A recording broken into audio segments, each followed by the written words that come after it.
السلام علیکم ورحمۃ اللہ وبرکاتہ۔ آج ہم اپنا نیا سبق شروع کرنے والے ہیں۔ پچھلا سبق ہم نے پڑھا تھا زیر کے متعلق۔ آج ہم دو زیروں کے متعلقہ سبق انشاءاللہ پڑھیں گے۔ جیسا کہ لکھا ہوا ہے، زیر کے بعد دو زیر کا سبق لایا گیا ہے تاکہ بچے کو زیر اور دو زیر کے درمیان فرق کی اچھی طرح پہچان ہو جائے۔ اچھا، دو زبر، دو زیر، دو پیش، جیسا کہ ہم نے آپ کو پہلے بتلایا تھا کہ اس کو تنوین کہتے ہیں۔ دو زبر، دو زیر اور دو پیش کو کیا کہتے ہیں؟ تنوین۔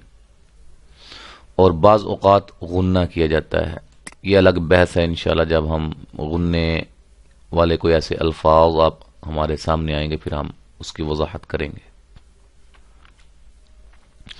ہدایت نمبر 1 ہے مخرج کا لحاظ رکھ کے پڑھایا جائے، نیز ان حروف کو پڑھاتے وقت احتیاط کی جائے کہ آواز ناک سے نہ نکلے۔ یہاں بھی حرف کی ذات یعنی اس کی اصل آواز کو بڑھایا نہ جائے، جیسے بن سے بین نہ بن جائے بلکہ بن ہی پڑھا جائے، ٹھیک ہے۔ نیز اسے مجہول بھی نہ پڑھا جائے۔ مجہول کیا ہے؟ حمزہ دو زیر ان، با دو زیر بن، تا دو زیر تن، یہ مجہول ہے۔ اور غلط کیا ہے؟ حمزہ دو زیر این، با دو زیر بین، تا دو زیر تین، اتین، انہوں لمبا کر کے اس کو پڑھا جائے تو یہ غلط ہوگا، ٹھیک ہے جی۔ اب ہم پڑھتے ہیں سبق کو۔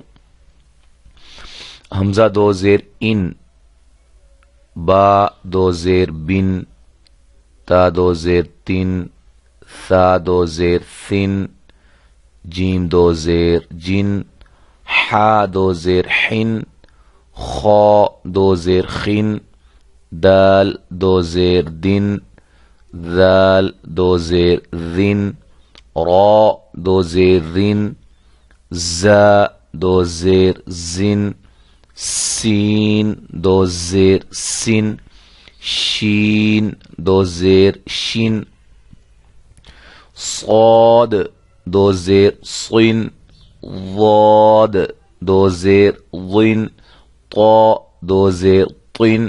اب جس طرح کا حرف ہوگا نا، مثلا باریک حرف ہے اس کا ساؤنڈ بھی باریک ہوگا، اس کی آواز بھی باریک ہوگی۔ موٹا ہے اس کی آواز بھی موٹی ہوگی۔ اب یہ طا موٹا ہے، اس کو طن، اس کی آواز طن۔ وا دو زیر ون، عین عین دو زیر عین، غین دو زیر غن، فا دو زیر فن، قاف دو زیر قن، کاف دو زیر کن، لام دو زیر لن، میم دو زیر من، نون دو زیر نن، واو دو زیر ون، ہا دو زیر ہن، ہا دو زیر ہن، حمزہ دو زیر ان، یا دو زیر ین، ٹھیک ہے جی۔ تو یہ ہماری تنوین کا سبق تھا جو ہے مفرد۔ اب جو ہے ہم کلمات کی صورت میں ہم پڑھتے ہیں۔ دیکھیں جی، بیدا من، اس کو ہم بیدا من نہیں کریں گے چونکہ یہ غنہ اگر ہم نے کیا ہے تو غننے کے لیے اس کا سبب ہونا ضروری ہے، جس وجہ سے غنہ کیا جا رہا ہے۔ تو یہ تفصیل جب آئے گی تو انشاءاللہ ہم آپ کو بتلائیں گے کہاں غنہ کرنا ہے کہاں نہیں کرنا ہے، یعنی کہ تنوین کے بعد کہاں غنہ ہم کریں گے اور کہاں نہیں کریں گے۔ تو یہ انشاءاللہ ہم وقت جب آئے گا اس کا تو اس وقت ہم آپ کو بتلائیں گے۔ بدمن، بقبس، كذب، نفقة، كبد، علق، لبن، رقبة، خبر، عمد، عنب، بيد، أجل، ثمن، مسد، لهب سخط عمل غضب حسن فئة سفرة بشر مثل قدر سعة لغد شجر ذکر ملک. اچھا اب ہم ان کلمات کے آخر میں وقف کرنا چاہتے ہیں. مثلا یہ کلمہ ہے، اس کے آخر میں دو زیریں ہیں، تو وقف کی صورت میں بھی یہی کلیہ جو ہم نے زیر کے وقت کلیہ استعمال کیا تھا، قاعدہ کہ وہ اس آخری حرف کو ہم نے ساکن کر دینا ہے، جزم لگا دینی ہے، دو زیریں ختم ہو جائیں گی اور جزم لگ جائے گی، یہ میم ساکن ہو جائے گا. اس کا وقف ہم کیسے کریں گے؟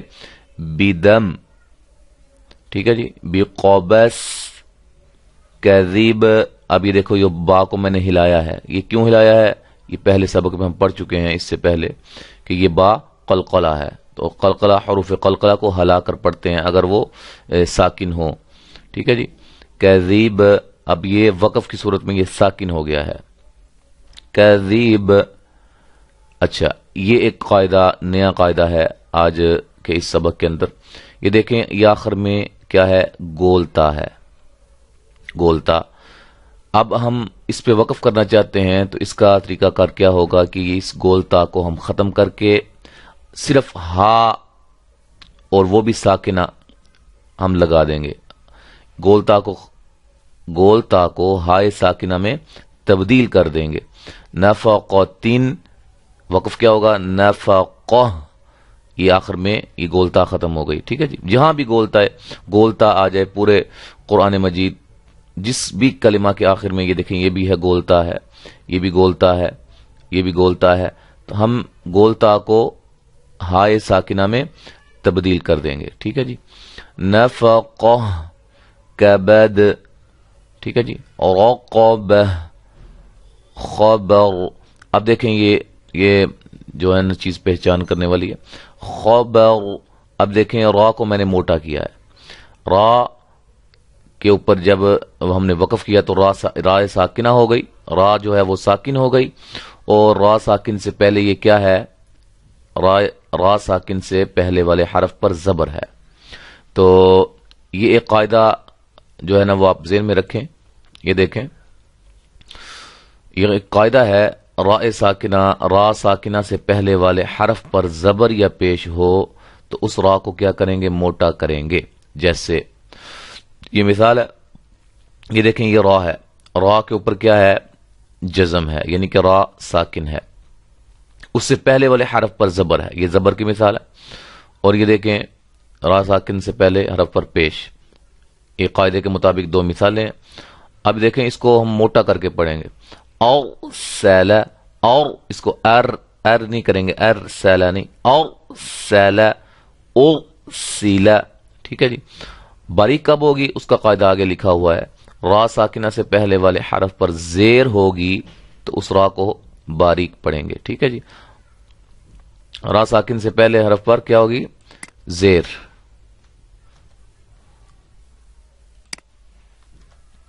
ہاں جی، را ساکن سے پہلے والے حرف پر زیر ہوگی تو اس را کو باریک پڑھیں گے. جیسے فید عون. اب دیکھیں یہ را ساکن ہے اور اس سے پہلے کیا ہے؟ حرف پر زیر ہے، حرف کے نیچے کیا ہے؟ زیر ہے، اس کو ہم باریک پڑھیں گے. اور اس کی تفصیل انشاءاللہ جب ہم قواعد پڑھیں گے را کے تو پھر اس میں مزید آئے گی کہ کون سی را جو ہے جس کے پہلے زیر اور کون سی زیر ہو جو ہے وہ پھر وہ باریک پڑھی جائے گی. لیکن بہرحال ایک مین قاعدہ ذہن میں رکھیں کہ را ساکن سے پہلے حرف پر زیر ہو تو را کو ہم باریک پڑھیں گے، زبر یا پیش ہو تو موٹا پڑھیں گے. ٹھیک ہے جی، وقف کی صورت میں بھی ایسا ہی ہوگا. اگر وقف کی صورت میں وہ را ساکن ہو گئی ہے پھر اس کی پچھلی حرکات کو دیکھنا پڑے گا، پچھلے حرف کی. ٹھیک ہے نا، اب ہم سبق کی طرف آتے ہیں. یہ دیکھیں یہ را ساکن ہے وقف کی صورت میں اور پیچھے با کے اوپر زبر ہے، تو اس کو ہم کیسے پڑھیں گے؟ خبر. ٹھیک ہے جی، عمد، عنب، ٹھیک ہے، ایسے سارے حروف ہیں۔ ہدایت نمبر 3، سخطن کے سین کی ادائیگی میں سی ٹی کے بعد نکلے، ٹھیک ہے جی، یہ خو تو کو موٹا پڑھیں گے۔ بشر، یہ میں آپ کو بتا چکا ہوں،